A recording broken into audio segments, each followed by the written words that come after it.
Welcome back to the Perch Report. Anxiety is all around. Erica Poon finds it can sometimes be a symptom of depression or a phobia. Michelle and Matt are from the States. Matt and I were married in July of 2010, and we moved to Hong Kong in September. We moved here for Matthew's job. He is a lawyer. We love Hong Kong. It's been a great adventure for us. Michelle was pregnant in August 2011. I had a really easy pregnancy. I wasn't sick. I felt really healthy and good most of the time. So the actual birth wasn't as enjoyable as the pregnancy. My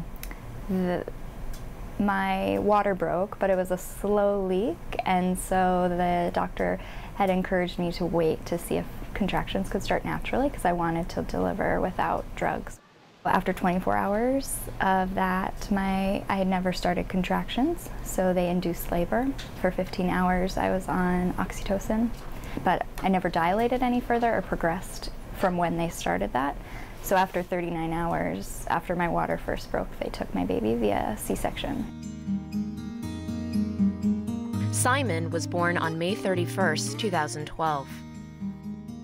When Simon was 10 days old, my C-section incision reopened. It became infected and reopened about 3 inches long.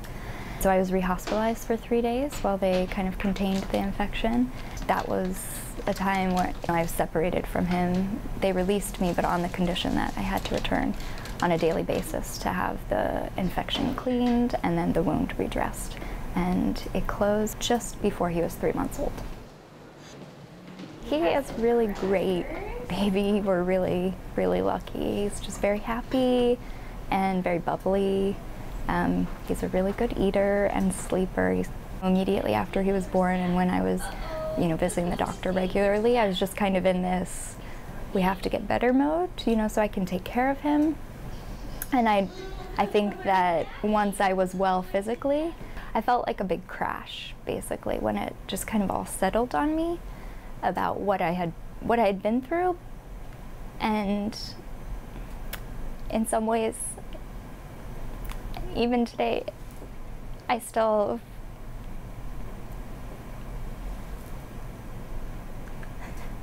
even though I know that everything that was done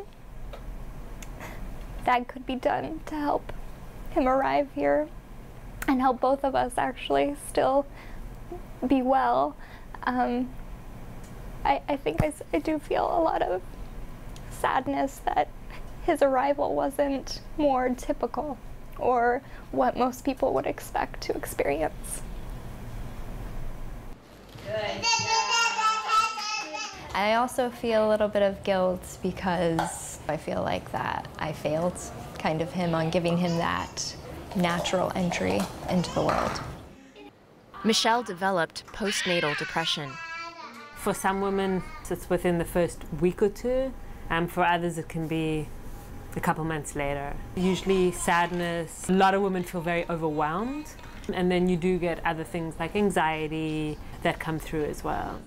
I could just end up in a heap crying, or I could end up really angry, or I could end up really feeling anxious about something, a problem I couldn't solve. Like he crawled at 9 or 10 months. It's not unheard of. I would make sure I gave him lots of tummy time, and I would teach him, like I'd move a leg and move an arm, and we'd practice and practice and practice, and I'd worry about it. Sometimes it made me just withdraw and just be like, well, I'm not doing the right thing, like I don't know what to do. More often than not, I think she kept the feelings buried a little bit deeper. One of the common things that could be a trigger was when people would talk to her about the delivery or talk to her about the infection that followed. I notice a tendency to withdraw when I start to feel really angry or sad. So that makes it difficult for me to draw closer or deepen or strengthen relationships with people. My family, my husband, some of my friends, no. They've been really encouraging me seeking help, and with the different avenues I've tried, they are really patient and forgiving when I do withdraw or when I do suddenly have this erratic display of intense emotions. It was difficult because even though we would talk about it and I tried to understand, I couldn't understand. I hadn't been through any of that. I think one of the key things is just listening and patience. If I didn't try and have extra patience, I would take her lashing out about something as being something that I did. There are definite risk factors for postnatal depression, a family history of depressions. Michelle's mom suffered from postnatal depression. And the other big thing we see if people don't want a baby, it was an unplanned pregnancy, if there's something wrong with the baby, or if there's been a traumatic pregnancy or childbirth. Michelle saw a psychiatrist for 4 months, then turned to homeopathy starting this March. The guy who invented homeopathy lived in Germany at the end of the 1700s. Samuel Hahnemann. So he found out if he diluted substances and he gave them to healthy people, it produced certain symptoms. If he then gave that same remedy in the dilution to a person with those symptoms, it like cures like. So I started off with a remedy called Ignatia, a homeopathic remedy which is very much often for grief, because it's actually a plant. And then later on we moved to a different remedy called sepia to sort of try and address more of the sadness and the anger that's come through. The original substance is cuttlefish ink.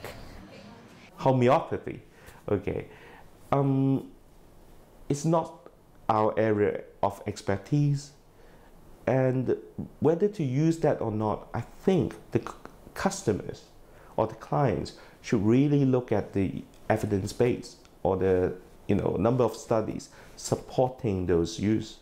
It's a very controversial treatment out there. A lot of people are like, oh, homeopathy doesn't work and there's nothing in it. But the results that I see on a daily basis in practice, from treating 6-day-olds to treating 80-year-olds, you see results where you see with no other type of medicine. I do feel that for the most part, the waves or like the sudden swells of like anger or sadness are lessened. Yeah. I'm more even more of the time. We would love to have another baby. Simon is such a wonderful baby. It's definitely worth every bit of what we've experienced. 17-year-old Fa. I wake up at 6:30, go to school at 8. In Form 6, there are more exams. Every night I don't sleep until 12 or 1 in the morning. Earlier this year, a study by Baptist Oikwan Social Service found 1 in 4 secondary school students have moderate to severe anxiety symptoms and are at risk of having an anxiety disorder. If you are suffering from a very high academic pressure, you actually increase your risk to have anxiety disorders. In biology class, we watched a lot of films about the human body. I'm naturally scared of watching these things, so when I saw scenes related to swallowing,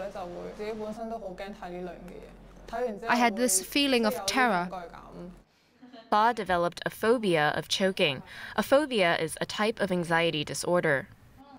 When we say specific phobia, we are saying a person is really fear of a particular situation or particular things. People in that situation will experience very intense anxiety, and they would try to avoid the situation as well. Fa's dread of choking affected her food consumption. I basically ate congee every day. Even finishing a bowl of congee took an hour. At first, I was reluctant to see the doctor because I'm afraid of taking medicine, and it made me feel I was really sick. Then, because I wasn't eating much, my friends said I lost a lot of weight. Moreover, my mom became increasingly worried and sought help from a social worker. Fa's social worker referred her to a psychologist. She wanted me to bring my lunch every time I saw her, and she timed my eating.